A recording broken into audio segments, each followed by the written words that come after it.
ဒီနေ့ကတော့ January လ23ရက်နေ့အတွက်ဗီဒီယိုပြု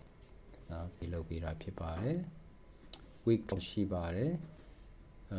filter ဆိုတဲ့သင်ခန်းစာမှာ lesson file ကိုညလိုက်တယ် open link in new tab ဆိုတော့ဒီမှာ lesson file နော်လိုအပ်တဲ့ file နှစ်ခုတွေ့လိမ့်မယ်ဒီ lesson ကိုလည်းobjective တွေပါတယ်ဒါကိုတော့တစ်ခုချင်းမသွားတော့ဘူး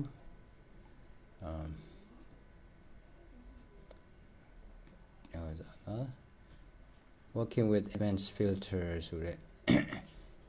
ကောင်းတဲ့အောက်မှာ extracting with filtering ကိုကြည့်ရအောင် extracting ဆိုတာတစ်ခါလေကြာရင်statement ဒီမှာ spreadsheet ပဲဖြစ်ဖြစ် excel file နော် worksheet ထဲမှာအချက်လက်တွေတအားများလာတဲ့အခါကျရင်အားလုံးကိုခြုံပြီးတော့ကြည့်ဖို့ခက်တယ်ဒီခါကျရင်ကိုလိုချင်တဲ့စိတ်ပိုင်းတချို့ကိုဆွဲထုတ်ပြီးတော့ကြည့်ချင်ရတယ်ဒီနေ့အဖြစ်စစ်ထုတ်ပြီးတော့ကြည့်ချင်ရတယ်နော် filter ဆိုတော့ဒီပဲစစ်ထုတ်တယ် product တွေအများကြီးရှိတဲ့ထဲက category E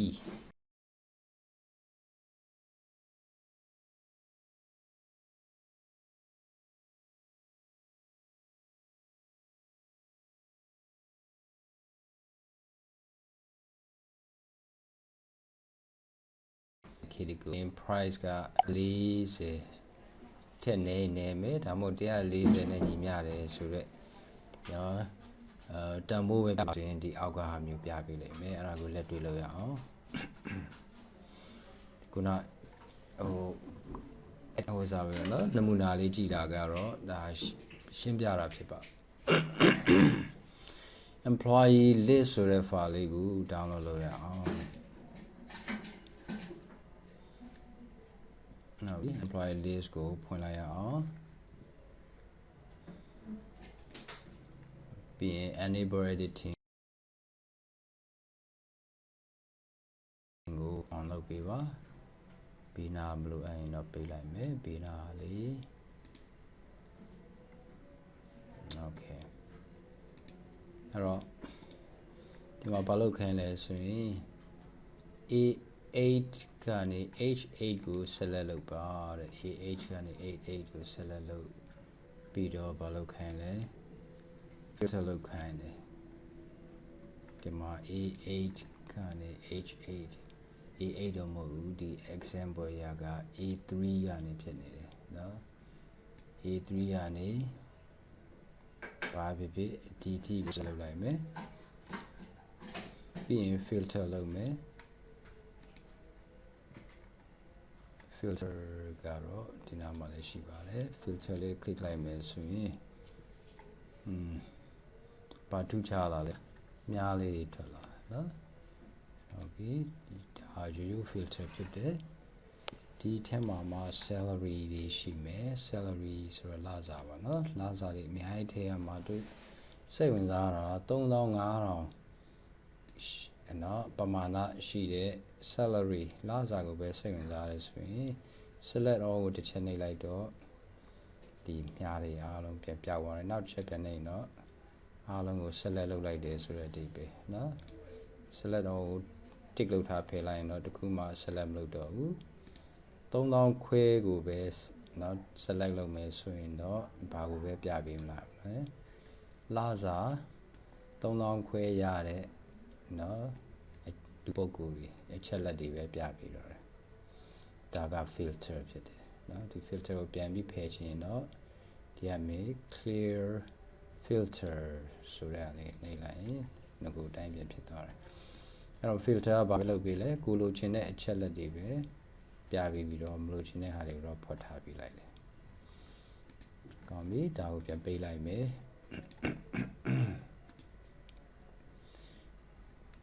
အဲ့ဒီ file ကတော့အကြောင်းသားတွေလုပ်တဲ့အခါတော့ save လုပ်ပြီးတော့စစီတင်ပေးပါเนาะနောက်တစ်မျက်နှာသွားရအောင် creating a criteria range ဟုတ်ပြီဒါကတော့အတန်းထဲမှာနည်းနည်းအခက်အခဲရှိတဲ့ဟာလေးဖြစ်တယ်ဒါမဲ့ဆရာ try ကြည့်လိုက်တဲ့အခါကျတော့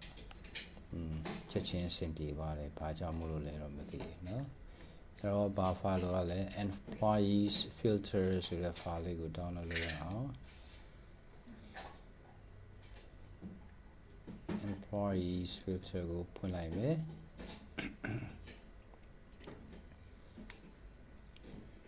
Sorry, point employee filter outga hale the name it. Copy a good browser malum less row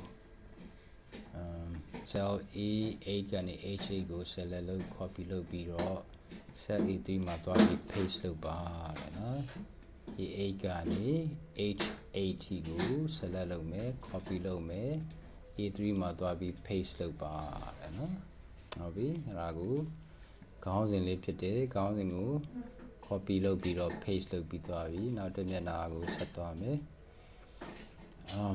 E4 ma E4 so the department a good load it I think buying out and then similar filter don't be need no Ima so salary tema matula ngarangu savings no ne pateda be pya pi ba aku aro department ma sale go savings no hala sale go savings lo phit de ha bi ero department out ma sale lo thai pi lai de no pi lo shin di naw khana ni filter le lok pi twa yo diအောက်က အချက်လက်တွေထဲမှာ sales နဲ့သက်ဆိုင်တဲ့ဟာကိုပဲပြပေးဖို့ဖြစ်တယ်အဲ့တော့ဒီအောက်ကနော် cell range တွေကတနေရာကို click လိုက်ပါပြီးလို့ရှိရင် data ကိုသွားမယ်ပြီးရင်ဒီ sort and filter ဆိုတဲ့ group ထဲမှာ advanced filter ကိုသွားလိုက်မယ်list range ကတော့သူ့ဘာသူ select လုပ်ပြီးသားပဲဘာဖြစ်လို့လဲဒီထဲမှာ click ထားတဲ့အတွက် criteria range ကိုရွေးပေးအောင် criteria ဆိုအတန်းစားပါเนาะဒီထဲမှာမှအတန်းစားပါလဲ department sales ဒါပေမဲ့ဒီတစ်ခုတည်း select မလုပ်ဖ ೇನೆ ဒါဒီ A3 ကနေပြီးတော့ H40 ကို select လုပ်ပေးအောင်ပြီးရင်ဒါလေးပြန် click ပြီးရင် okay ပဲနှိပ်လိုက်ပါเนาะဒီမှာတန်းပြီးတော့ရဒီမှာ sales ဆိုတဲ့ဟာပဲပြပြီးတော့တယ်ဘာဖြစ်လို့လဲဒီမှာ sales ပဲလုပ်ထားတဲ့အတွက်ဆိုကြပါစို့ support လို့ပြောင်းကြည့်အောင်ပြောင်းပြီးတော့ဒီတိုင်းထားရုံနဲ့သူက support ကိုဒီအောက်ကဟာတွေတန်းမပြောင်းတော့ဘူးဘာလို့ လဲခုနအတိုင်းပဲဒီဟာလေးပြန်လုပ်မယ်တခြားဘာမှလုပ်ဆရာမလိုဘူးဒီ cell တွေကတော့ range တွေအမှန်ပဲเนาะပြီးတော့ okay ပဲနေလိုက်ဘာဖြစ်သွားလဲဒီမှာအားလုံးက support နဲ့သက်ဆိုင်တဲ့ဒီထားတွေကြီးပဲပြပြလိုက်တယ်ဘာဖြစ်လို့လဲဒီမှာ support လို့ရေးထားလို့နော်ဟုတ်ပြီဆက်သွားမယ် clearing and advanced filter ဒီမှာ advanced filter ကိုလှုပ်ထားတယ်နော်ဒီမှာ support ဆိုတဲ့အလေးတုံးထားတယ်အဲ့တော့ support ကြီးပဲပြထားတယ်အဲ့ဒါကိုsupport ကြီးပဲပြထားတဲ့ငကိုအနေထားအတိုင်းအားလုံးပြန်ပြီးပြစေချင်တယ်ဆိုရင် filter ကိုပြန် clear လုပ်ပေးရတယ်ဒီ sort and filter ထဲမှာ clear ကိုနှိပ်လိုက်ရင်ဒါကုနအနေထားပြန်ရောက်ပါတယ်အဲ့တော့ clear ကိုလည်းလုပ်တတ်ပြီးဖြစ်တယ် next ကိုသွားမယ်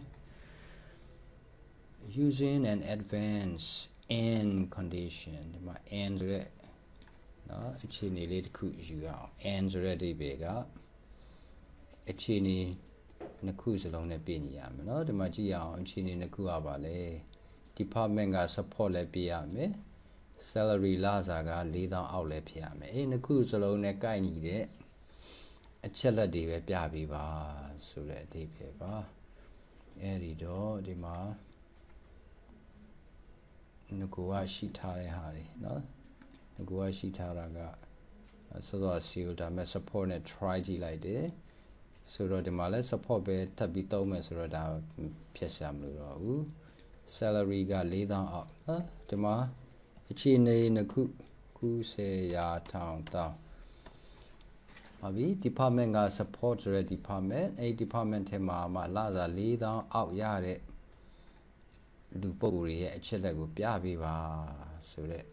အနေထားမျိုးဖြစ်ပါတယ်ဒီအောက်က range ထဲမှာသွားပြီး click ထားပါတယ်ပြီးတဲ့အခါမှာဆိုတော့ filter ထဲမှာ advanced ကိုသွားလိုက်မယ် ဒါတွေအားလုံးက A3 to H4 မှန်တယ်ဒါတွေအားလုံးကမှန်နေတဲ့အတွက်ဆက်ပြီးပြောင်းကြမလို့ဘူးနော်ဒီမှာပါရှိလေလေး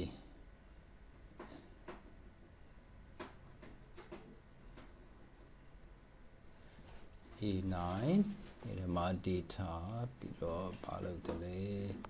ဒါတွေကလုပ်ပြီးသားပဲเนาะငကိုအတိုင်းပဲဖြစ်တယ်အဲ့တော့ okay ပဲနေလိုက်မယ်ဒီကောက် support ကြီးပဲ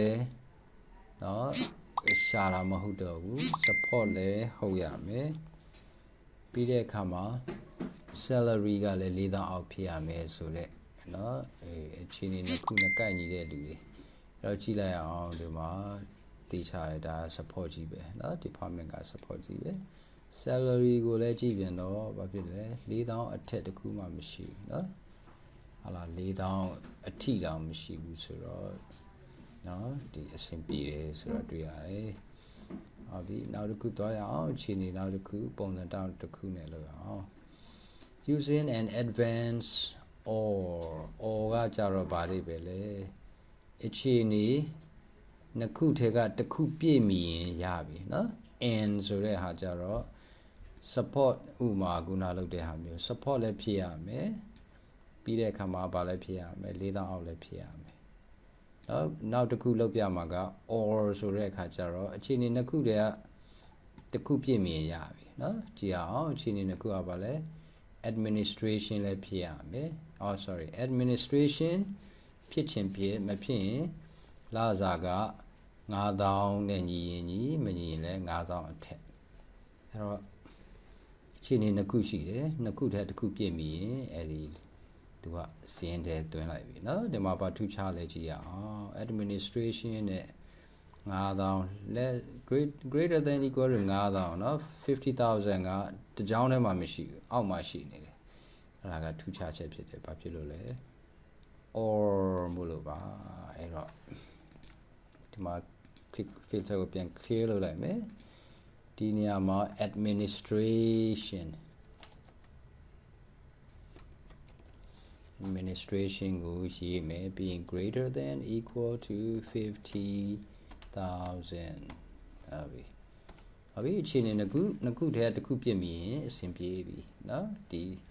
ထဲမှာပြထားပေးမယ်ဆိုတဲ့ဒီပဲပါအဲ့တော့ advanced search ကိုသွားလိုက်မယ်ဒီဟာတွေကမှန်နေတယ်ဟာလား criteria range ရော list range ရောအဆင်ပြေတယ်ဆိုတော့ okay ပဲနေလိုက်ဒီမှာဗာတွေ့ရလဲဒီမှာနည်းနည်းမှားပါတယ်နော် or ဖြစ်တဲ့အတွက်ဒီလိုတန်းလဲဆို and ဆိုတဲ့အဓိပ္ပာယ်ပါ or ဖြစ်တဲ့အတွက်အောက်မှာထားရအောင်အောက်မှာထားတဲ့အတွက်ဒီမှာ criteria range နည်းနည်းပြောင်းသွားမှာဖြစ်တယ် clear ကိုပြန်လုပ်မယ်ဒီမှာပြန် click မယ် advanced ကိုနှိပ်မယ် criteria range ကိုပြန်ပြောင်းရအောင်သူက A3 ကနေ H5 ထိဖြစ်သွားပြီဆိုတော့ H ပေါ့เนาะဘာဖြစ်လို့လဲဒီအကြောင်းကအောက်ကိုတကွက်ဆင်းသွားတဲ့အတွက်ပြီးတော့ okay နေကြည့်ရအောင်ဟုတ်ပြီဒီမှာ administration ကြီးပဲမဟုတ်တော့ဘူးเนาะဟာလား administration ကြီးပဲကတော့ပါရမယ်ပြီးရင် administration မဟုတ်သည့်တိုင်အောင်เนาะ9000အထက်ဒါမှမဟုတ်9000အတိလစာရှိတဲ့လူတွေเนาะဘာဖြစ်လို့လဲနှစ်ခုတည်းကတစ်ခုအခြေအနေပြည့်မြင်ရပြီလို့ပြောထားတဲ့အတွက်เนาะဟုတ်ပြီအဲ့ဒါက or ဖြစ်ပါတယ်ဘာထူးခြားလဲဒီဟာနဲ့ပရမအခြေအနေနဲ့တဒန်းတည်းဖြစ်မနေပါစေနဲ့အောက်လေးတစ်ကြောင်းเนาะပို့ထားလိုက်အဲ့ဒါဆိုရင် excel သိတယ်ဒါက and မဟုတ်ဘူး or ဖြစ်တယ်တကယ်လို့တဒန်းတည်းထားမယ်ဆိုရင်administration department ကလည်းဟုတ်ရမယ်ဒီမှာ9000ထက်လည်းများရင်မများရင်လည်းညီရမယ်ဆိုတဲ့အဓိပ္ပာယ်မျိုးဖြစ်တယ်เนาะဒီလိုမျိုးကြတော့ခုနပြောတဲ့အတိုင်းဒါကတော့နှစ်ခုစလုံးအခြေအနေပြည့်မီဖို့မလိုပါဘူး clearly တစ်ချက်လုပ်မယ် okay next ကိုသွားရအောင် copy and filter record เนาะ filter လုပ်တဲ့ဟာကိုတနေရာကို copy လုပ်ရအောင်เนาะအခုနာကတော့တခြားနေရာကို record မလုပ်ဘဲနဲ့ဒီမှာပဲပြပေးလိုက်တယ်အခုက nene nilali nene kwewa bale E4 ကိုသွားရမယ်ဒီလို less than greater than support ဆိုတာပါလဲဆိုရင် not equal ဆိုတဲ့အဓိပ္ပာယ်เนาะအဲ့တော့ E4 ကိုသွားရအောင်ဒီဟာတွေဖြတ်လိုက်မယ်ပြီးတော့ E4 ကိုသွားမယ် less than greater than support ဆိုတော့အဓိပ္ပာယ်က not equal to support department က support မဟုတ်တဲ့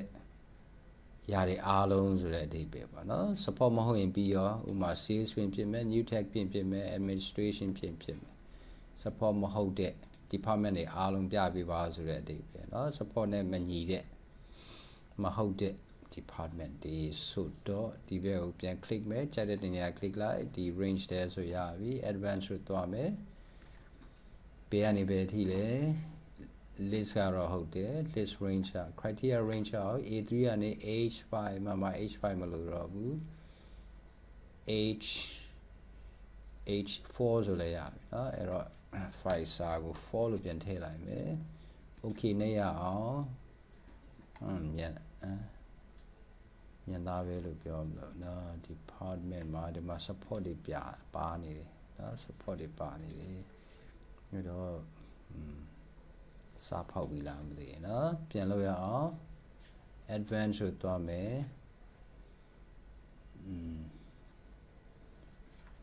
ဒီမှာ not equal to support ဆိုရလေ okay not equal to support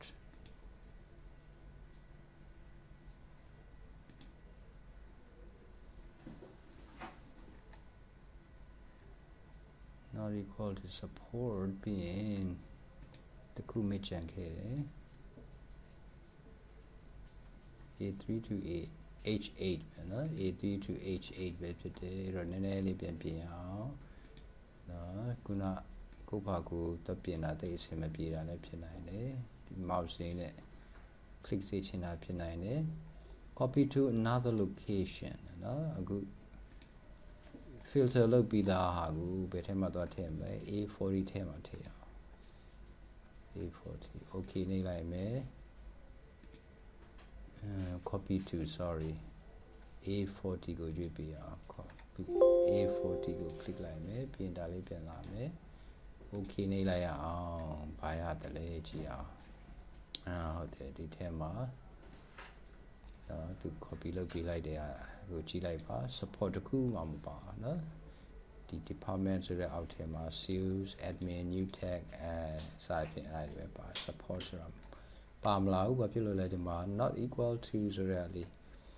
တုံးထားတဲ့အတွက်ဖြစ်တယ်ဆက်သွားရအောင်ပြီးတော့เนาะတခြားနေရာမှာ copy လုပ်ပေးလိုက်တယ်အဲ့တော့ဒီမှာ review exercise လေးရှိပါတယ် review exercise ကိုဘာကိုလုပ်ပေးပါပြီးတဲ့အခါမှာခုနလုပ်ပြတဲ့အထဲမှာတချို့နောက်ကြော်ရတဲ့ဟာရှိကောင်းရှိမယ်နောက်တစ်ချက်ပြန်ကြည့်လိုက်အောင်